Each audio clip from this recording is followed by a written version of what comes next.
and Ken Lindsay, the PTA counselor from Oak Park. And in the Pontiac office, we are Counselor Tabitha Haig and Nikesha James, our PTA counselor. And my name is Anita Lord. I'm the district manager for the Oakland District, Michigan Rehabilitation Services. Today's intent for all of us is just to give you an overall, again, a picture of what we do, take you through our process, let you know how we have planned services for the upcoming fall, moving into spring, trying out some new things, and also asking for your feedback. What will work for you? What can we do to improve how we deliver services? And trying them out, and again, being flexible based on the feedback we receive. So we did share some things at the after planning meeting. We will go through our presentation, and I'd really like to save the last part more for the dialogue and the feedback that we'd like to take back as we initiate services. Thank you, Anita. Well, good afternoon, everyone. Again, my name is Adresa Caesar, and I am the site manager of the Oak Park office in Oakland County, as the district is split up into two regions, a north and a south. Okay, so Michigan Rehab Services, or we call ourselves MRS, not to be confused with MISIS. MRS administers federal vocational rehabilitation program for the state of Michigan. State VR recently celebrated 100 years since the signing of the Smith-Fest Act of 1920 by President Woodrow Wilson. This act began the rehabilitation program for all individuals with disabilities. We also just celebrated 30 years since the signing of the 1990 Americans with Disabilities Act, or the ADA, by President Bill Clinton. The ADA was monumental because this act required the civil rights of individuals with disabilities, and that includes our students and those students who are receiving their 504 plans, and IDA came shortly on the heels of that. So we know that federal legislation such as the rehab authorized formula grant programs of vocational rehabilitation, supported employment, independent living, and client assistance. Anita, if you can move on to the next slide. Okay, legislation signed into law on 7/22/14 that will streamline and improve the nation's workforce system. WIOA, as we call it, or the Workforce Innovation and Opportunities Act, was signed by President Obama.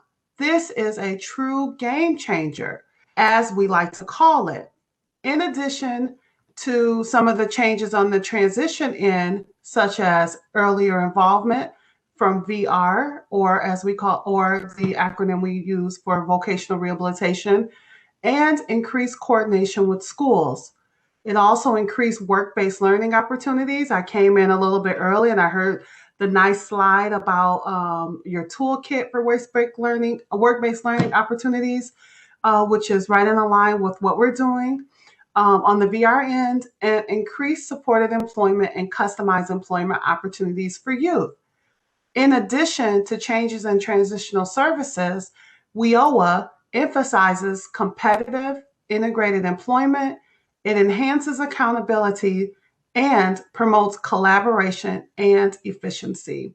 Okay, Anita, if you can move on to the next slide. So who are we? Why are we here? Michigan Rehabilitation Services, or the MISIS, our mission is to develop customized workforce solutions for businesses and individuals with disabilities. As Anita preferenced, she attended the Michigan Works Conference, and we have a same mission, just like Michigan Works, is to connect with businesses, and all of our counselors have the responsibility to connect with businesses and not just individuals with disabilities, as we have a dual customer base. Applicants who are legally blind are referred to the Bureau of Services for Blind Persons, BSBP, formerly known as the Commission for the Blind. But we are here to help individuals prepare for employment, obtain employment, and maintain employment. Another key tenet of the WIOA that was not mentioned was the measurable skill gains, and very in line with the governor's initiative of 60 by 30, because we want to make sure we're getting those measurable skill gains and credential attainments, working with our career and technical partners, our post-secondary programs, as mentioned earlier, and ensuring that these individuals, once they exit high school or exit their GED program, or none of the latter, they have the opportunity to consider apprenticeships or other training programs, and that's definitely something that Michigan Rehabilitation Services can assist if it's appropriate for that customer to meet their employment needs. And so my intro and kind of giving you the history to Voc Rehab and why we're here has concluded, but I'll let Karen carry over to let you know more about the 6 steps to vocational rehabilitation services.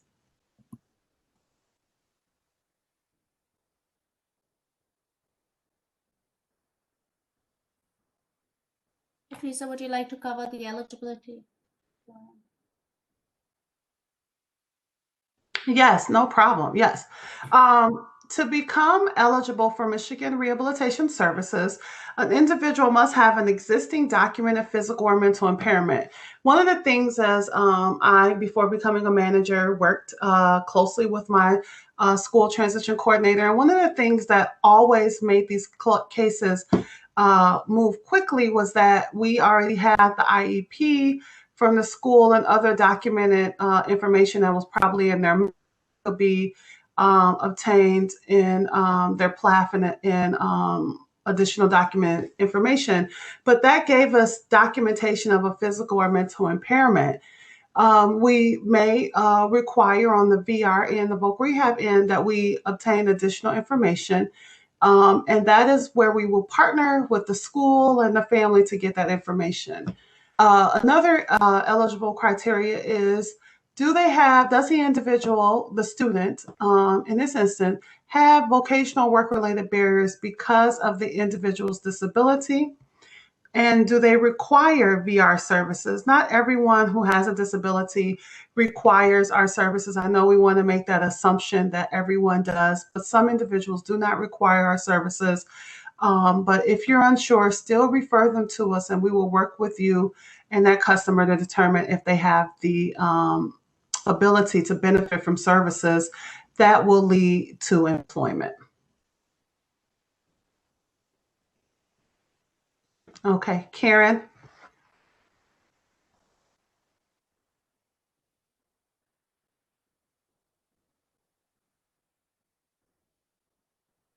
Uh-oh, Karen, are you there?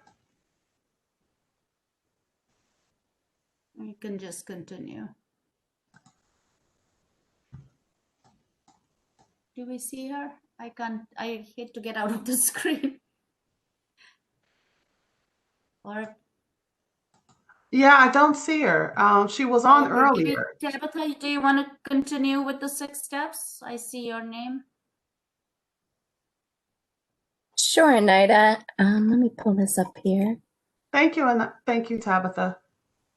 Karen must have got kicked out, so I'll. Yeah. So the 6 steps to vocational rehabilitation. So the first step is the referral or application, or excuse me, is the referral. So we'd gather the referral information from the transition coordinator, and then we would contact a customer, and we would send them information that is needed, such as an application. We would open up their case. Once we open up the case, we have 60 days to begin to determine their eligibility.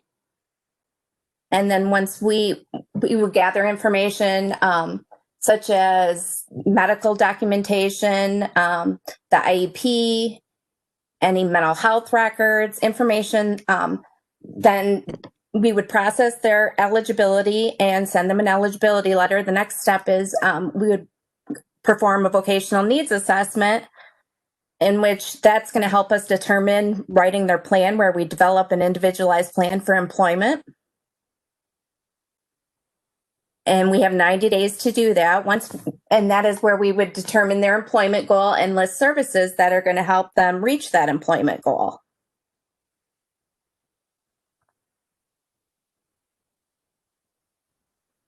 If we want to then talk about the services, Anita, that can be listed. Sure.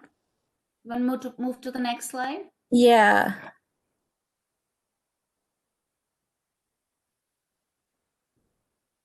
So MRS services are individualized and person specific. So the list you're seeing is for services provided when a customer has an open VR case. MRS provides assessments at no cost to our customers. These assessments may include appraisals of intellectual capacities, vocational aptitudes, interests, and achievements, assessments of personality, social and vocational adjustment, physical capacities, assistive technology and accommodations. The psychological vocational assessments are being performed in person or virtually at this time. MRS can also arrange community-based assessments. These assessments are done at local businesses and provide an opportunity to explore career areas of interest and gain new employment skills. The community-based assessments identify an individual's strengths, skills, and potential barriers to employment. A vocational instructor coordinated with one of MRS's community partners will supervise the individual throughout the assessment. An evaluator will coordinate the assessment sites and evaluate each individual's job readiness and need for accommodations on the job. This provides an opportunity to explore job areas of interest while working and getting paid in an actual community setting. This also provides an opportunity to develop work skills, social skills, and an increase in self-confidence. During these community-based assessments, individuals learn about and gain skills to be job ready. So vocational guidance and counseling is considered an essential service provided to all of our customers leading to employment. It's provided directly by the counselor throughout the course of the customer's vocational rehabilitation. It allows customers to make informed choice decisions. As you see, the interviewing, soft skills, and empowerment are examples of workplace readiness training in which customers learn about and gain skills to be ready for employment. These workshops are being held virtually at this time. Counselors assist customers with practicing interviewing skills. We've also begun a mock interviewing workshop for customers to participate in. The soft skills workshop covers items such as how to receive and use constructive criticism, how to learn basic work etiquette, stress and anger management in the workplace, successful workplace communication techniques, conflict resolution skill building, understanding professionalism, enthusiasm, and attitude in job performance. Empowerment training includes a curriculum that's designed around self-esteem and ways to improve it. MRS counselors provide counseling on post-secondary education. Again, these are very individualized services. Training can include on-the-job training or in school. College or vocational training may be provided as an individualized plan for employment-related service when an individual requires new knowledge and skills to achieve an employment goal consistent with the individual's abilities, capabilities, and informed choice. MRS's financial support for training is based on least cost to the agency in combination with the college financial aid needs analysis. So MRS support of unmet financial need can assist an individual up to $3,500 per academic year and $1,200 for the summer semester, except for those individuals receiving Social Security benefits such as SSI or SSDI. Those receiving Social Security benefits are exempt from financial need test requirements. MRS customers attending Michigan Career and Technical Institute, otherwise known as MCTI, are also exempt from needs testing. MCTI has 13 training programs such as automotive technology, cabinet making, millwork, certified nurse assistant, culinary arts, custodial, electronics, graphic communications, grounds maintenance and landscaping, machine technology, office automation, pharmacy services, retail marketing, and construction. If a student's interested in attending MCTI, the following information is needed for the MRS counselor to process the referral. So the student's disability must be stable. They need a psychological evaluation completed within the last 3 years, which must include academic scores. So full scale IQ must be at or above 70. A TB skin test must be completed within the last year. A general medical report completed within the last year, and they must complete the free application for federal student aid prior to trade enrollment. So all this information takes time to gather. So it's very important to get these referrals in as soon as possible. Don't wait until senior year to refer these students. MRS can also assist with personal disability related services without regard for financial need. Such services include personal assistance services needed for classroom attendance, individually prescribed equipment like hearing aids, and non-routine medical expenses. Perhaps the student doesn't need financial assistance with college tuition, but they need assistance with tutoring. MRS can provide assistance with this. Driver's training is another service MRS can provide, which may be authorized or arranged when required to achieve an employment goal. Job placement services may be provided directly by MRS, arranged or purchased. Counselors ensure that customers are job ready and prepared to participate in job seeking activities to obtain employment. Job coaching is a service that MRS provides, which is included in a customer's plan to assist with learning the work tasks on the job if they need it.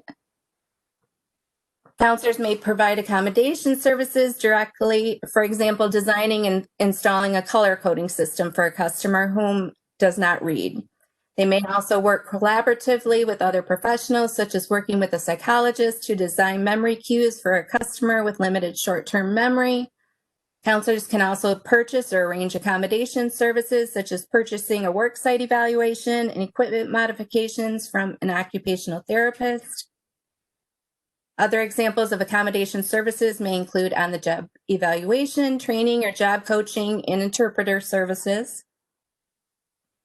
MRS can provide, or a vendor of choice can be purchased for follow-up services to be certain that the customer is performing well in the job, which can include maintaining regular attendance, mastering new job tasks, and getting along with other supervisors and coworkers. So that's the list of the services. The next slide we're going to be talking about is pre-ed services. Before we move on to Ken and Nikesha, who will be discussing these, I just wanted to again say the importance of timely applications, as it's so critical, not just with students attending college or training, but all students, even those you plan on referring for summer work experience, to get those referrals in sooner than later. And lastly, even though all these services are performed on the VR side, all of Nikesha and Ken's services, which we'll be discussing in a moment, can be performed with open VR cases. So for example, if you have a student age 24 who has an open VR case in a post-high program, even though they have an open VR case, they can still attend any services that Nikesha or Ken may be offering. So the next slide would lead us into pre-eds. Okay, just wanted to complete by saying once those services are provided, again, our intent, as you can see in this chart, job search, which Tabitha talked about, and eventual employment. Our services are short-term, meaning in anybody needing long-term coaching, supports. Once we close our case and the person is working successfully, we do partner with our OCHN partners, MORC, CLS, to make sure that student is receiving long-term support services. So as you think about referrals and you're sharing information with parents, please know that our services are short-term in nature. And I'll move along to our next slide, which is all about pre-ed services. Anita, this is a good opportunity for me to interrupt very quickly. There Sure. are a couple of questions in the chat, and then just kind of a Sure. housekeeping note. We got about 30 minutes left for you guys to about 2:20. So just to help us stay on track. So Sure. one question is MCTI operating during the pandemic? Are they offering virtual learning and or hybrid? Do we know? Right now, they are going to be piloting. Our district is going to be participating in a pilot to provide virtual assessments. Okay. Tabitha and Adriza, do you have additional information to add? Yes, in addition to the virtual assessments, they are looking at moving some programs to virtual, such as the pharmacy tech program, and those that cannot be moved to a virtual format, they are looking to how they can incorporate the in-person while still practicing, of course, social distancing, and also with limited students on campus. So definitely more to come on that. And as soon as we get more information that is solidified regarding MCTI and their format, they will be moving forward. Anita can definitely share that with the Okta team through Matt. So in the interest of time, I'm going to move to the next slide with the menu. Matt, were there other questions? Yes, it's another question. We have two more questions. Are the community-based vocational assessments happening right now? And yes, community-based vocational assessments are happening right now. What occurred in the summer was our summer work-based learning experiences, and we call those more so of our internship opportunities, where students received a stipend and they had 6 weeks in the community. But our community-based vocational assessments happen with our VR cases primarily, and those can occur at any time of the course of the case. Was there another question? And the last question that I see, will there be an opportunity to have virtual information meeting for parents and students? I think that's a great suggestion. And if you're just thinking about just for your district alone, please let us know, and your transition counselor know, and we can schedule time for them to come out and do some formatting. But we've been meeting virtually with our customers during this pandemic, so we've had to adjust how we do things as well. We'll move along Thank you, to the ladies. Priyet's menu. Any others before we continue, ma'am? Adriza? I think I had a private message about our applications and how you can access them. And our application is online at our website, which I'll put in the chat, and you can access that, and it's PDF. So it's easy to fill in and submit to the VR counselor. Okay.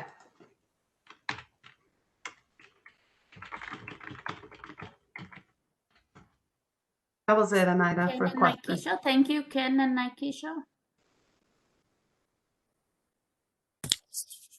Yeah, so the Priyet's menu of services that you are displaying at this moment is for the 2020-21 school year, which will be provided virtually. So the 4 trainings that myself and Nikesha will facilitate to our school districts is workplace ethics, preparing for employment, job and career awareness, and continuing education, what's out there.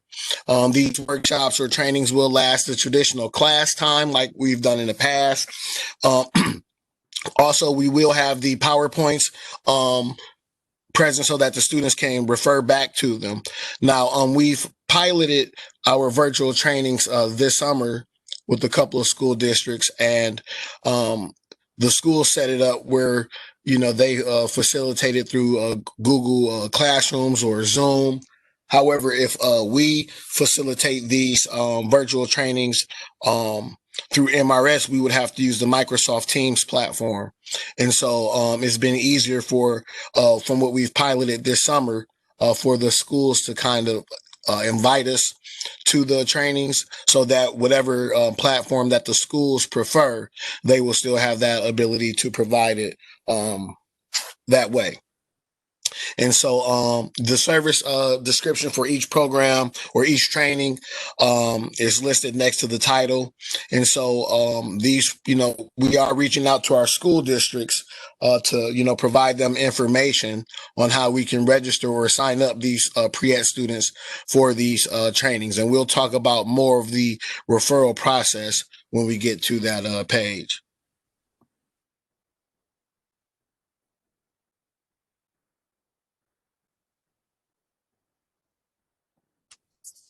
Next slide, Anita. I'm sorry. Can you go to the next slide? Next slide. Oops. Okay, so one thing that I I realized mention is double. Yeah. we have the Oakland County Community College. In the past, we did the tours. So I am working with the contact over at OCC, and they are in the process of getting it the tours done virtually. So that's why it's to be determined. And so once those things are all in place, we will definitely send out that information to you guys so that you will be aware of the virtual tours for OCC. MCTI is also doing virtual tour dates, and those will also be to be determined. I do have DNOM one on another slide, but I will continue. Okay. If So you want to just kind of talk about it, Nikesha? About the DNOM services? Right. So the DNOM services, so in the past, we've had relationship education, we've had money smart classes, we've had, what was the other one, Ken? I'm sorry, I'm drawing a blank. We had rights and responsibilities, Rights and healthy education, empowerment, and smart money classes that DNOM Disability Network of Oakland and Macomb was able to facilitate to our school districts. Right. And so over the summer, we did have a virtual relationship education and a budget class virtually. We got a really good response for that from DNOM. And so that was a great thing. The thing with these classes is that we do need to have referrals, either the student or customer needs to be either a participant in the VR services or a participant with pre-eds. So they're either working with a PTA counselor, Ken or myself, or they're working with a VR counselor such as Karen or Tabitha in order to have a case, and in order for us to provide these services. So Anita I see she has on the screen about the Keystone program. So again, it was the empowerment, the rights and responsibility, the smart money, the relationship education training, and then the soft skills training. It says 15 hours there, but since we are virtual, it is now 8 hours for the soft skills training and 8 hours for the relationship education training. The smart money training is 1 hour. And the empowerment and rights and responsibility is also, I believe it was 8 hours. So with the referral process, I know Tabitha talked about the 6 steps with VR. With pre-ed services is a little different, and pre-ed has changed a little bit in terms of like the referrals that we get. So historically, we usually just got the referral and consent form and a release of information form, and then we can just start services. Well, our policy changed in January, and so we are now required to have a little bit more documentation. And so with that documentation, we now require a referral and consent form. So that form is a little different. So if you guys have decided to save those forms, please discard them from previous years because the forms are different now. So we have a referral and consent form. We also have a school verification form that the transition coordinator or that contact person needs to complete. We also now have to get the IEP.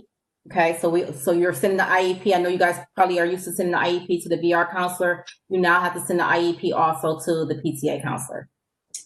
We also have the release of information form, and then there's the service agreement. So now the service agreement is something a little different as well. Just with the VR services, that VR counselor may write a plan for the student. And so with PTA, we are writing the service agreement. And with that service agreement, it's just indicating that the services that we'll be providing to that student and a rationale as to why we're providing these particular services to that student. And then we will send that to the parent and student for them to review and sign and send back to us. And then that's how the services can begin. So you send us all of these documentations, but we can't actually start services until we have the service agreement signed.